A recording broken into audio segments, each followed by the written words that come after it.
Hi, I'm Korey Hicks, and welcome to episode number 1 of my new series. This is going to be on effective practice for the guitar. We're going to be talking about a lot of the common pitfalls and problems that people tend to have that prevent them from getting better. And yes, it's going to be a lot of hard work, but I think that you guys will find this very useful and come up with a bunch of brand new tools that you can use in your daily practice. So the first thing we're going to talk about is note recognition. So I've been teaching guitar for over 20 years, and in that time, one of the biggest things that I see people struggle with is finding notes on the guitar. Okay? So if I need, let's say, the note F, you need to be able to find those notes, okay?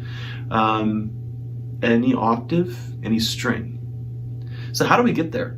Well, I have a really good method for doing this, and it only takes a couple of minutes a day.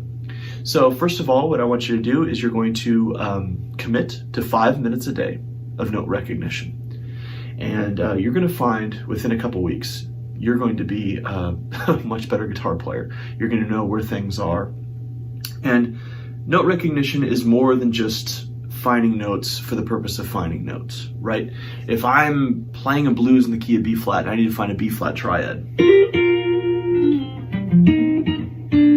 I know where to find that, not just because I know where B flat is, but because I know that the third of B flat is D, right? So I can find my D notes, right? So I can take that D note with my B flat triad and I can put it in the bass, maybe do a B flat over D, right? This is also good if you want to highlight chord tones in a solo. I'll just take the B flat example. There's my B flat again.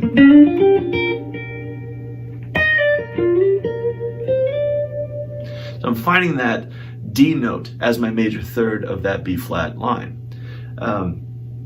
So this also helps you in chord construction and stuff like that. If I want a B flat dominant 7th chord with D on top, finding that D. Or what if I want it with the A flat on top? Or maybe the third in the bass. So note recognition is extremely important.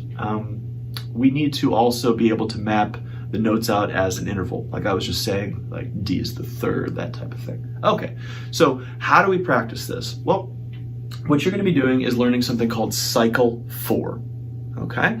It is basically the circle of fifths, but backwards, and we can talk more about cycle 4 and why we do things in cycle 4, but you can just basically say it's tradition, a lot of chord progressions going fourths, and it just works out really well. So what is cycle 4? Well, here's the first thing you need to do. Memorize this. C, F, B flat, E flat, A flat, D flat, F sharp, B, E, A, D, G. Okay? Now, what I want you to do is memorize that so fast that you can just rattle it off. C, F, B flat, E flat, A flat, D flat, F sharp, B, E, A, D, G. Okay? You need to be able to play that as well. So if I were to take the low E string, for example, C, F, B flat, E flat, A flat, D flat, F sharp, B, and an E, and an A, and a D, and a G, okay? So you need to be able to find those notes quickly. Remember, music is played in time. You need to know these things quickly. One of the biggest things that I see in students is they may know something, but they don't know it quickly. They can't find it quickly.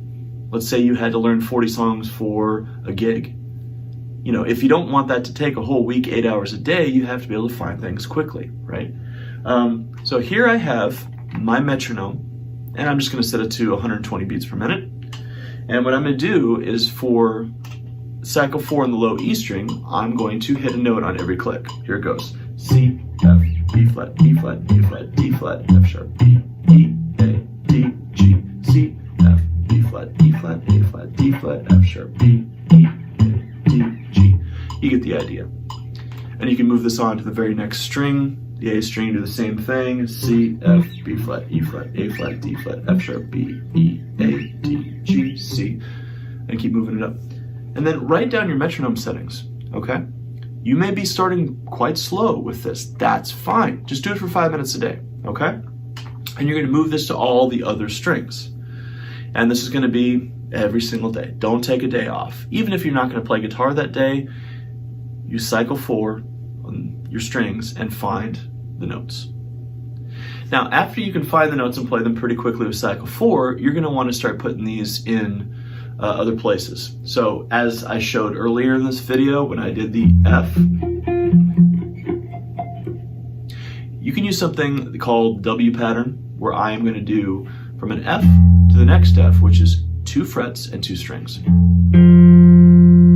Once I reach that note, I'm going to put my first finger on that note, and then I'm going to go up 3 frets and 2 strings to find the next F. F, F, F, F. Then I'm going to find that F on the A string. It just happens to be on the A string, 2 frets from where I was on the B string. And then this pattern is going to repeat, see? 2 frets plus 2 frets.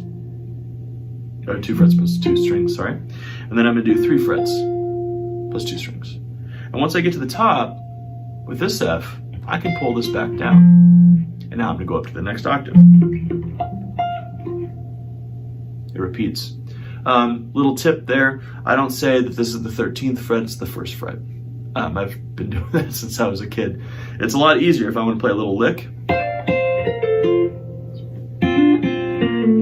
It's the same thing. I'm thinking, 1st fret, and then the 13th fret is the 1st fret. Anyway, okay, so what you're going to do for this very first lesson is you're going to commit to 5 minutes a day. You're going to do cycle 4, memorize it. You're going to do this with the metronome, start off in the low E string, and be able to hit a note on every click. Okay? It could be really slow. That's fine. Write it down in a journal. Every single day, what you're going to do is you're going to try and get faster. Okay? And these maintenance skills are the same thing as an athlete would do when they go running in the morning. Okay? So don't think about this as a once I get note recognition, I can stop doing it. No, you're going to be doing this for a long time. I still do it. And it's something that is really good to practice every single day. So again, I'm Korey Hicks, and this was episode 1 of the new series. So come on back for the next episode, where we're going to be talking about scales, and specifically the major scale and how to find that all over the net. So I hope you guys have a great day. Thanks for joining me.